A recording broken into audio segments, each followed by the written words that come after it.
రాష్ట్రంలో మహిళలకు రక్షణ కరువైందని మాజీ మంత్రి బీఆర్ఎస్ నేత సత్యవతి రాథోడ్ ఆరోపించారు. జూబ్లీహిల్స్ నియోజకవర్గం రహమత్ నగర్లో దళిత మహిళపై అత్యాచార ఘటనే ఇందుకు నిదర్శనమన్నారు. మహిళలపై నేరాలు పెరుగుతున్నా హోంమంత్రిగా రేవంత్ రెడ్డి పట్టించుకోవట్లేదని ఆక్షేపించారు. కేసీఆర్ వస్తేనే తమకు రక్షణ అని మహిళలు భావిస్తున్నారన్నారు. ఇప్పటికైనా మహిళల రక్షణకు సర్కారు చర్యలు చేపట్టాలని సత్యవతి రాథోడ్ డిమాండ్ చేశారు.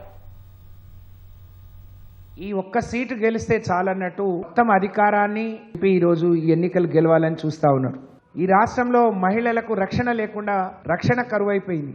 ఎన్నికలు జరుగుతున్న క్రమంలో పోలీస్ యంత్రాంగం అంతా అక్కడే హైదరాబాద్ నడిబొడ్డున ఉన్న ప్రదేశంలో మీద ఇంత దారుణానికి ఒక దుర్మార్గుడు ఒడిగడితే తనల్ని రక్షించేవాడు కరువైండు అని అంటే అసలు రక్షణ వ్యవస్థ పనిచేస్తుందా, పోలీస్ వ్యవస్థ పనిచేస్తుందా, వీళ్ళ నిఘా పనిచేస్తుందా అని చెప్పి నేను అడుగుతా ఉన్నాను. తను పోయి స్వయంగా చెప్పింది. అప్పుడు ఏదో పట్టుకొచ్చిందని తెలిసింది, కానీ కఠినంగా శిక్షించాలి, ఆ కుటుంబాన్ని అన్ని రకాలుగా ఆదుకోవాలని చెప్పి నేను ఈ సందర్భంగా తెలియజేస్తా ఉన్నాను.